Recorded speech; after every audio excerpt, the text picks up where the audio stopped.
कोण आहे असं वाटतंय? नाही, आता ते त्यांनी त्यांच्या पक्षातल्या लोकांनी, महायुतीच्या लोकांनी हुडकावं त्यांचा बोलवता धनी कोण आहे, त्यांच्या पाठीमागं कोण आहे, ह्या असल्या गोष्टी करायला लावते ते.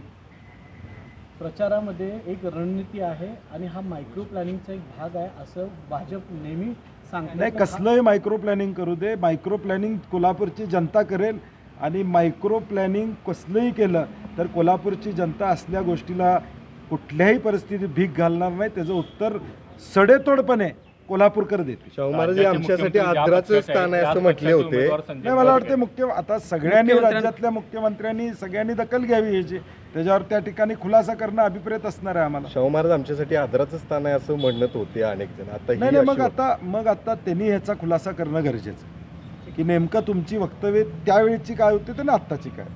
ही निवडणूक एका वेगळ्या वळणावर निघाली असं वाटत नाही का? सुरुवातच खूप नाही, सुरुवात त्यांनी केलेलं आहे, त्याचा एंड आम्ही निश्चितपणे जनता कोल्हापूरची त्याचा एंड करेल.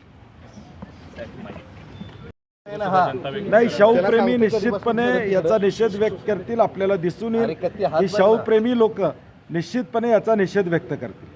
काय कळते का नाही तुम्हाला? खरं तर ही निवडणूक आता रंगतदार वातावरणात सुरू असताना काय मर्दा काय राव, बघा की हात किती, याच्यापेक्षा किती करणार.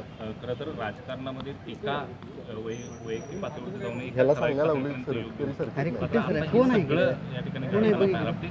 ह्याचा मग बोलवता धनी कोण वाटतंय? नाही, मी मगाशी नावं घेतले की दोघाही नेत्यांनी वर्तमानपत्रामध्ये सांगितलं होतं की आम्ही वैयक्तिक टीका करणार नाही. आता त्यांनी बघितलं पाहिजे, त्यांच्या पाठीमागं असणाऱ्या लोकांनी त्यांना जाब विचारला पाहिजे की तुम्ही हे कशाबद्दल वक्तव्य केलं, तुम्हाला कोणी चिठ्ठी लिहून दिली का, काय केलं, हे तो त्यांचा संशोधनाचा भाग आहे. आम्ही स्पष्टपणे अगदी कोल्हापुरी भाषेत त्यांना उत्तर द्यायची वेळ आली तर आम्ही उत्तर कोल्हापूरकर निश्चितपणे देतील आणि त्याचे पडसाद संपूर्ण जिल्ह्यात नाही तर महाराष्ट्रामध्ये जे पडसाद उमटणार आहे. संजय राऊतांनी यापूर्वी उदयनराजेंच्या बाबत पुरावा मागितला होता. शरद पवारांनी संभाजीराजेंना राज्यसभा दिल्यावरती त्यांच्यावर प्रश्नचिन्ह उपस्थित केला होता.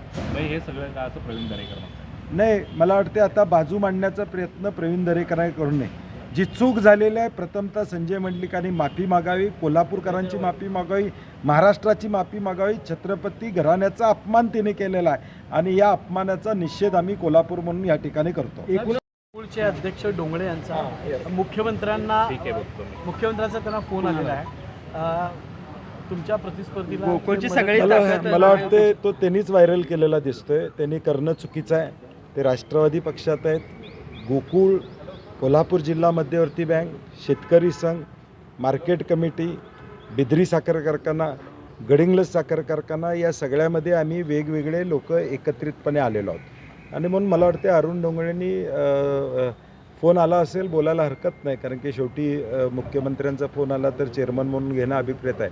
परंतु तो व्हिडिओ व्हायरल करण्याची आवश्यकता होती असं मला वाटत नाही. आणि गोकुळचा पाठिंबा, गोकुळ यामध्ये कुठेही सगळ्या पक्षाची मंडळी तिथं आहेत, त्यामुळं तसं काही होणार नाही. ज्याचे त्याचे गट आहेत, ज्याचे त्याचं काम करणार आहेत, त्यामुळं त्यांनी ते केलं ते चुकीचं आहे. संपूर्ण ताकद दोन आहेत, एक तर हसन मुश्रीफ आणि आपण दोघेही वेगळे. नाही, मी काय म्हणतो, नाही, अजिबात राजकारण येणार नाही. म्हणून मी मगाशीच म्हटलं की सहकारी संस्थेचं राजकारण वेगळं. आम्ही कधी दोघंही या गोष्टीचा वापर करत नाही. बिद्रीची निवडणूक झाली, जिल्हा मध्यवर्ती बँकेच्या यंत्रणेचा, गोकुळच्या यंत्रणेचा किंवा इतर कुठल्या गोष्टीचा, मार्केट कमिटीचा किंवा शेतकरी संघाचा वापर आम्ही तिथं करत नाही. आमच्या ठरलेल्या आहेत रूपरेषा किंवा या संस्था टिकल्या पाहिजेत म्हणून आम्ही एकत्रित आलो. त्यामुळे मुश्रीफ साहेबांना सुद्धा हे मान्य असणार नाही की बाबा अशा पद्धतीनं नाव घेऊन करणं. वैयक्तिक ते राष्ट्रवादीत आहेत, त्यांनी प्रचार केला तर आमची काय हरकत असायचं कारण नाही आहे. परंतु हे संस्थात्मक राजकारण जे कोल्हापुरातलं आहे ते कोऑपरेटिव्हचं राजकारण वेगळं आहे, संस्था टिकवण्याचं राजकारण आहे. त्यामुळे इथं या गोष्टी कुठं फार घडताना आपल्याला दिसणार नाही. संपूर्ण ताकद संजय मंडलिकांच्या मागे लावू असं त्यांनी मुख्यमंत्री. नाही, मला वाटते त्यांना तुम्ही त्यांना विचारा त्यांची ताकद किती आहे आणि किती लावणार आहे. शाहू महाराज हे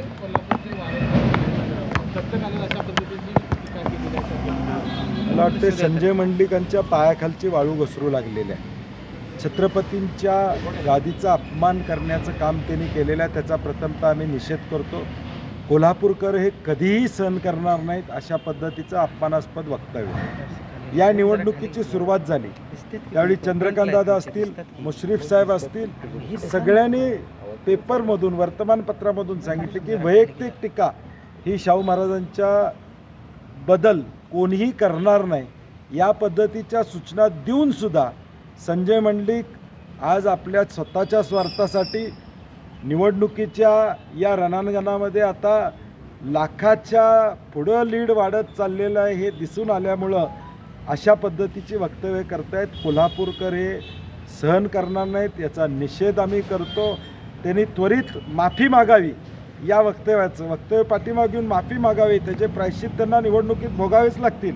या कोल्हापुरातली जनता, शाहू महाराज प्रेमी, छत्रपती शिवाजी महाराजांच्यावर प्रेम असणारी जनता हे कदापिही सहन करणार नाही. त्याचं उत्तर त्यांना मताद्वारे या कोल्हापुरातल्या मातीतली माणसं, स्वाभिमानी माणसं, कोल्हापुरी बाणा निश्चितपणे दाखवल्याशिवाय गप बसणार नाहीत हे मी सांगतो. वैयक्तिक पातळीवर हे आता टीका जाताना असे का असं त्यांच्याकडून होतं? नाही, मला कारण वाटतं मी म्हटलं तसं पायाखालची वाळू घसरत चालल्या, निवडणूक हातातून जात चाललेली आहे हे स्पष्टपणे त्यांना दिसतंय आणि म्हणून एक वेगळ्या दिशेला कुठंतरी निवडणूक घेऊन जायचा प्रयत्न त्यांचा चालू आहे. तो यशस्वी होणार नाही.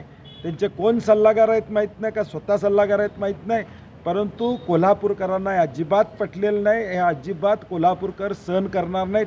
निवडणूक राहिली एका बाजूला, परंतु आम्ही कोल्हापूरकर बनून हे कदापिही सहन करणार नाही. हातच लावायचं नाही आणि टांगच मारायची नाही तर कुस्ती कशी होईल? नाही असं नाही, देखील कुस्ती त्यांनी तुम्ही म्हटलंय. करा ना, कुस्ती करण्याबद्दल काय अडचण नाही, तुम्ही कुस्ती करू शकताय, परंतु खालच्या पातळीवर जाऊन या मग तुम्ही वारंवार वक्तव्य कशासाठी केली की महाराजांच्या बद्दलची वैयक्तिक टीका टिप्पणी आम्ही करणार नाही, हे सगळं तुम्ही आधी बोललात पब्लिक डोमेनमध्ये बोललेला, आणि मग आता तुम्ही ही जर पातळी सोडत असाल तर कोल्हापूरची जनता, मी म्हणतोय तसं कोल्हापूरची जनता हे सहन करणार नाही. कोल्हापूरची जनता त्यांना योग्य ते उत्तर निश्चितपणे देईल. तुम्ही म्हटला की